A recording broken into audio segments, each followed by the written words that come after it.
భూముల్ని తక్కువ రేటుకి ఇచ్చాడు. మీ నాయకుడు తప్పు కూడా ఉందంటారు కదా, మీ నాయకుడు తప్పు కూడా ఉంది కదా.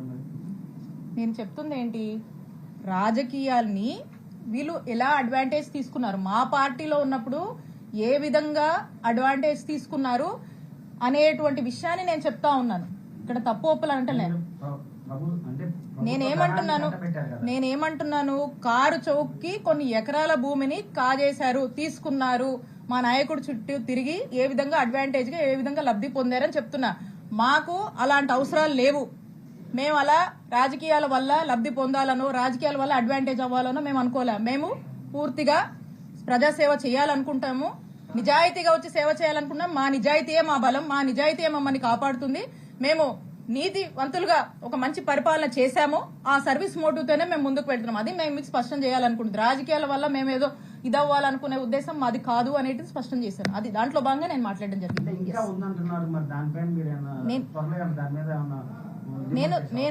నేను స్పష్టంగా చెప్పాను, విషయాలు చెప్పాను, దాని డీటెయిల్స్ కూడా అఫీషియల్ గానే గవర్నమెంట్ దగ్గర ఉంటాయి. ఇంకా దాని గురించి ఎందుకు చెప్పాను కదా. Yes, next. ఇద్దరు రాజకీయ నాయకుల మధ్యన మీరు ఎదుర్కోగలుగుతారా? ఇక్కడ ఇద్దరు ముగ్గురు అనేది కాదన్న విషయము. This is about public and public's perception. Public కి తెలుసు, జనానికి తెలుసు, ప్రజలకు తెలుసు మంచి నాయకుడు ఎవరు, ప్రజల సమస్యలను ఆలకించే వాళ్ళు ఎవరు, ప్రజలకు ఏ ప్రభుత్వం మేలు చేయగలుగుతుంది, ఏ నాయకుడు మేలు చేయగలుగుతాడు, ప్రజల మనిషి ఏ నాయకుడు. జగన్మోహన్ రెడ్డి గారంటేనే జనం ఎంతో ఆదరణ, ఎంతో మంది ప్రేమ అభిమానాలు జగన్మోహన్ రెడ్డి గారికి ఉన్నాయి, మా నాయకుడికి ఉన్నాయి. అతని మీద ఒక నమ్మకం ఉంది. మా నాయకుడు జగన్మోహన్ రెడ్డి గారు అంటేనే క్రెడిబిలిటీ. ఈరోజు ఆ మాట అంటే మాట మీద నిలబడతాడు అనేటువంటి ఒక నమ్మకం ఉంది. అలాంటి నమ్మకం ఉన్నటువంటి మనుషుల కోసం ఆ నమ్మకున్నటువంటి నాయకుడు ఖచ్చితంగా ఒక మంచి నాయకుడుగా మా నాయకుడికి పేరుంది.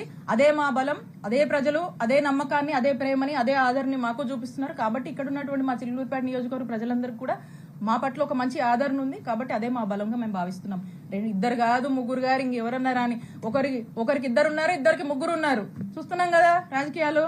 సో కాబట్టి ఏదైనామైనప్పటికీ ప్రజలకు తెలుసు, they are very smart and they know what is what అనేది. ఎన్ని సంవత్సరాల తర్వాత బయట పెట్టడానికి కారణం అంటే లావు మధ్య మీ మధ్య ఇంత విభేదాలు ఉంటే అధికార మీ పార్టీ ఉన్నప్పుడు కానీ ఇప్పుడు కానీ ఇన్ని సంవత్సరాల తర్వాత ఈ రోజు బయట పెట్టడానికి కారణం ఏం చెప్తారు? ఇందాక అదే నా మాటలో చెప్పాను. ఎప్పుడు నేను అనుకునేదాన్ని ఇది నేను మాట్లాడాల్సినటువంటి పరిస్థితి ఎప్పుడు నాకు రాకూడదని నేను అనుకునేదాన్ని. కానీ ఈ రోజు అదే నేను అప్పుడు మా పార్టీ ఇంటిగ్రిటీ కోసం నేను మాట్లాడలా. ఈ రోజు కూడా నేను మాట్లాడాలనుకోలే. నిజంగా దీన్ని నేను మాట్లాడాలనుకుంటే, దీన్ని రాజకీయాల కోసం మాట్లాడాలనుకుంటే వారు పార్టీ మారినప్పుడు నేను మాట్లాడి ఉండొచ్చు,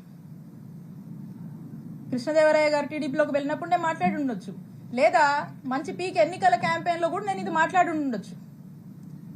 కానీ నేను దీని నుంచి ఎప్పుడు రాజకీయ ఏదో లబ్ధి పొందామనో, రాజకీయంగా నాకేదో అడ్వాంటేజ్ అవుతుందనో నేను ఎప్పుడు చూడలే, మాట్లాడొద్దు అనుకున్నా. బికాజ్ అది నా సంస్కారం అది, నేను మాట్లాడొద్దు అనుకున్నాను. కానీ ఈ రోజు మీరు ఈ లెవెల్ కి దిగజారిపోయి పీక్స్ కి చేరుకొని మీరు ఇలా చేస్తున్నప్పుడు నేను మాట్లాడకపోతే తప్పవద్దని భావించి ఈ రోజు నేను నా నోరు విప్పి మాట్లాడాల్సి వస్తుంది. కేవలం ఈ రోజు మీరు చేస్తున్నటువంటి విధానాలు చేస్తున్నటువంటి తీరు నాకు నచ్చక ఇక తప్పదేమో అని చెప్పి మీ నిజ స్వరూపం ప్రజలకు తెలియాలి అనేటువంటి ఉద్దేశంతో నేను ఇదంతా కూడా బయటపెట్టి మాట్లాడడం జరుగుతా ఉంది. మేడం, మీరు అన్నారు కదా చెరుకులూరుపేట నుంచి వడ్లమూడికి ఎంత దూరం, వడ్లమూడి ఇప్పుడు వాళ్ళు గతంలో మీరు కేసులు పెట్టారని వాళ్ళు అంటున్నారు, ఇప్పుడు వాళ్ళు పెడుతున్నారని మీరు అంటున్నారు. ఇక్కడ కేసులు అనేది కూడా తప్పుదారి పట్టిపోతున్నాయి కదా, దానిపైన ఏ ఛానల్ అన్నాను ఇది?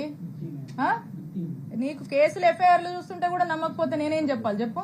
వాళ్ళు అంటున్నారు, మీరు అంటున్నారు. కాదు, నేను అంటుంది ఏంది, ఎట్లా పడితే అట్లా. ఎక్కడ చూపించండి. ఇక్కడ నుంచి మొదలు పెడితే ఇక్కడ నుంచి బత్తిల్ స్టేషన్ అంట, అక్కడ నుంచి పులివెందులు అంట, మళ్ళీ అక్కడ నుంచి ఇటు అనంతపురం తెస్తారు, మళ్ళీ ఇటు కృష్ణా జిల్లా తీసుకెళ్తారు. ఏటెటు తీసుకెళ్తున్నారు? ఎప్పుడన్నా విన్నారా ఇది? BNS 111 సెక్షన్ ఆర్గనైజ్ క్రైమ్ ఎప్పుడన్నా విన్నారా మా టైంలో? మీరు ఇది వినలేదు కదా, మేము చేయలేదు అలాగా. వాళ్ళు చెప్పేదానికి దీనికి పొంతం లేదు అసలుకి. మేమన్నీ ఎఫ్ఐఆర్లు, సాక్ష్యాలు ఏం జరుగుతుందో మీరు రెగ్యులర్ పాలిటిక్స్ ఫాలో అవుతున్నారు కదా, మీ క్లారిటీ ఉండాలి.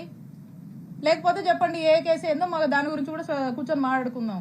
కాబట్టి కళ్ళకు కట్టినట్టుగా రెడ్ బుక్ పాలిటిక్స్ ఏ విధంగా రాజ్యం వెళ్తున్నాయి అనేది మనకు స్పష్టం అవుతుంది. ఇంకా కూడా మీకు అర్థమవుతుంది అంటే యూ హ్యావ్ టు అప్డేట్.